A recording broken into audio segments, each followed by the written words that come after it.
Assalamualaikum warahmatullahi wabarakatuh. Perkenalkan, nama saya Ilham, mahasiswa dari Fakultas Ekonomi dan Bisnis Universitas Wahid Hasyim, Prodi Manajemen, dengan NIM 2210101184. Pada kesempatan kali ini saya akan menyampaikan jawaban ujian akhir semester mata kuliah teori pengambilan keputusan. Soal nomor 1. Dalam situasi konflik, pengambilan keputusan melibatkan dua pihak yang memiliki tujuan berbeda. Jelaskan salah satu konsep utama dalam analisis suatu situasi ini. Dalam suatu konflik yang konsepnya utamanya digunakan adalah teori permainan atau game teori.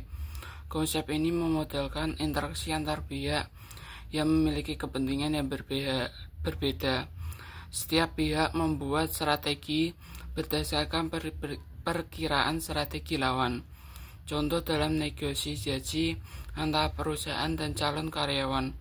Keduanya memiliki tujuan berbeda. Perusahaan ingin efisiensi biaya, sedangkan karyawan ingin gaji yang optimal. Dengan menggunakan game teori, kita bisa mencari titik keseimbangan atau win-win solution yang rasional bagi kedua belah pihak.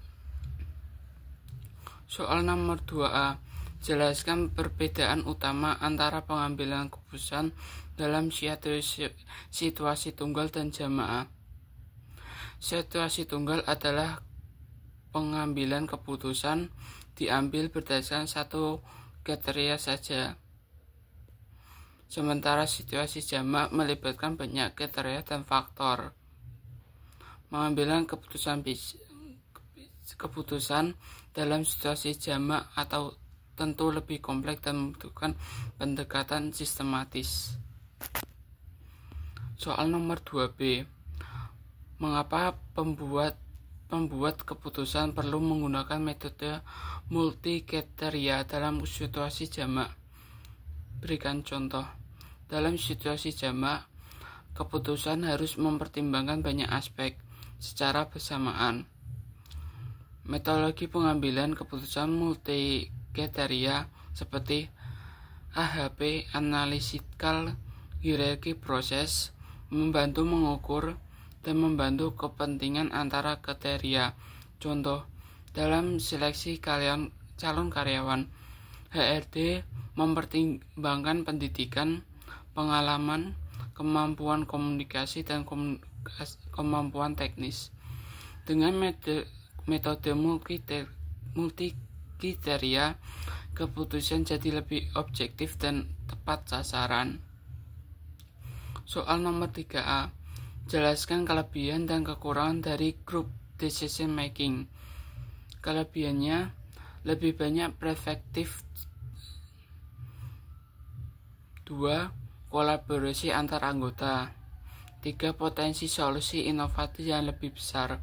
Kekurangannya 1. Proses bisa memakan waktu lebih banyak. 2. Resiko dominasi oleh individu tertentu. 3. Kemungkinan munculnya groupthink, yaitu tekanan untuk menyetujui pendapat mayoritas tanpa kritik. Soal nomor 3B. Jelaskan efektivitas pengambilan keputusan dengan big data dan tantangannya. Big data mempercepat proses pengambilan keputusan berbasis fakta. Data yang masif membantu mendeteksi pola tersebut dan memprediksi hasil lebih akurat. Tantangan: butuh infrastruktur teknologi yang kuat.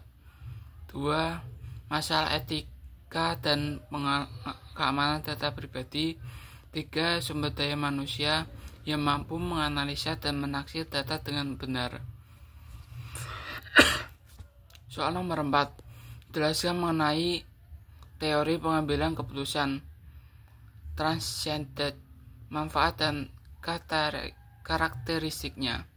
Teori pengambilan keputusan transcendent menggabungkan logika rasional dan nilai-nilai moral, spiritual, dan kebijaksanaan.